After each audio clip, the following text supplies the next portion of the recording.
Meet Mordecai, a man whose name may not be as celebrated as Esther's, but whose courage, wisdom, and unwavering faith changed the course of history. A man, once forgotten, who rose to unimaginable heights through the favor of God. But who was he? And what was the real reason behind his refusal to bow to Haman, the king's most powerful official?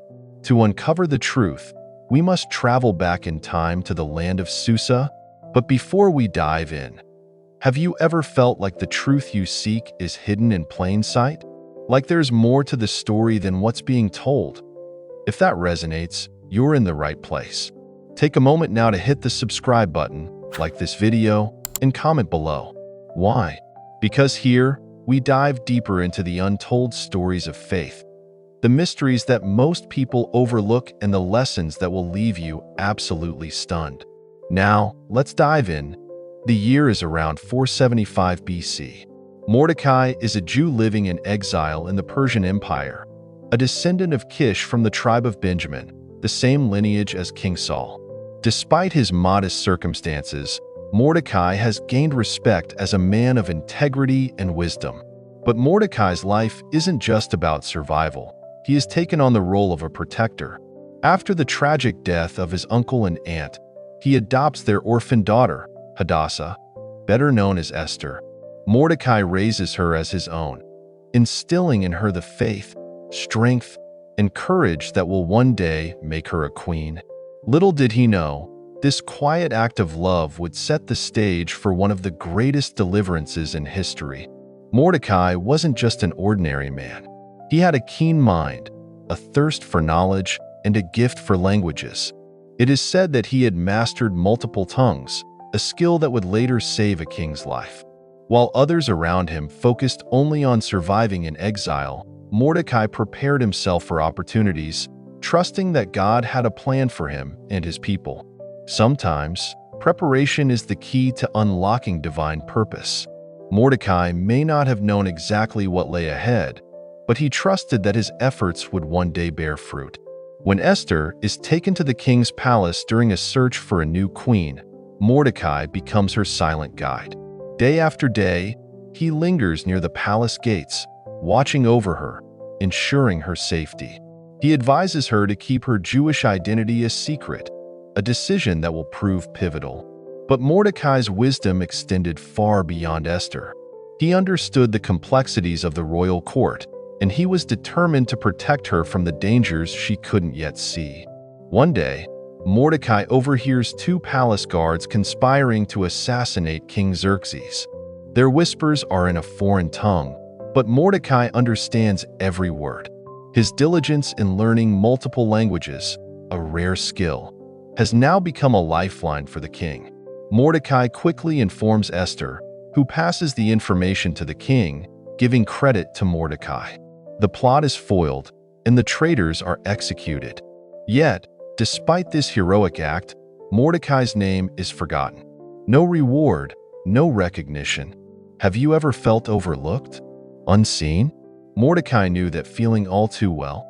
But little did he know, his greatest test and his greatest triumph was yet to come. Enter Haman, the king's newly appointed official. Haman's ego knows no bounds, and he demands that all bow before him. Everyone complies, except Mordecai. Why? Some might say it's mere stubbornness, but the truth runs much deeper. Haman is a descendant of Agag, the Amalekite king whom Mordecai's ancestor, Saul, was commanded to destroy but failed to completely eliminate. For Mordecai, bowing to Haman isn't just about pride. It's about loyalty to God and his ancestors.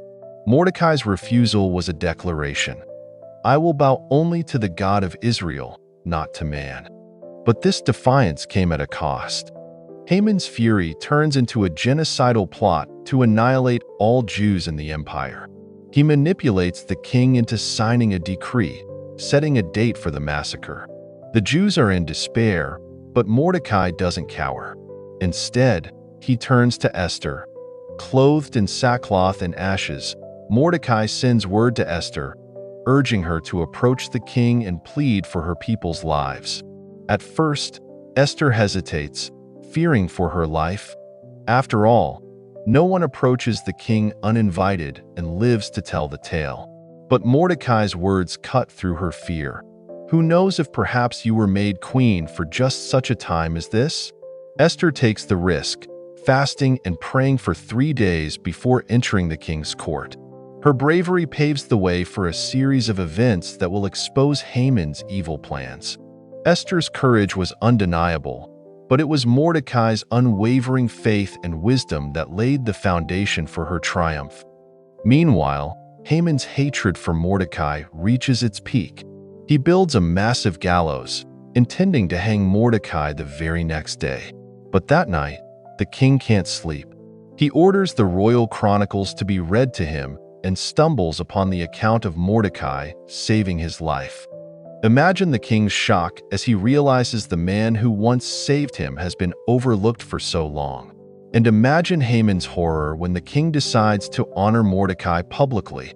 Draping Mordecai in royal robes, Haman is forced to parade him through the city, declaring, "This is what the king does for someone he wishes to honor." It's the ultimate humiliation for Haman. Mordecai's rise to power when Esther finally exposes Haman's plot during a royal banquet. The king is enraged. Haman is executed on the very gallows he built for Mordecai. But the story doesn't end there. With Haman gone, the king appoints Mordecai to his position, making him the second most powerful man in the Persian Empire. Under Mordecai's leadership, the Jews are granted the right to defend themselves. They triumph over their enemies, and the day intended for their destruction becomes a day of celebration, Purim. Years later, Mordecai's faith remains steadfast. When Ezra leads a group of exiles back to Jerusalem to rebuild the temple and restore the Jewish way of life, Mordecai is believed to be among those who return. Despite his high position in Persia, Mordecai's heart yearns for the Promised Land, the place where God's presence dwells. Mordecai's story comes full circle as he returns to the land of his ancestors, ensuring that the faith of the Jewish people endures for generations. Mordecai's commitment to God's people and his unwavering faith serve as a reminder of God's promise to restore his people, no matter how dire the circumstances. If this story inspired you, like and subscribe for more incredible tales of faith, courage, and God's unfailing favor. Don't forget to share this video with someone who loves exploring the mysteries of ancient texts. Who knows? It might just change the way they see the world. Until next time, God bless you.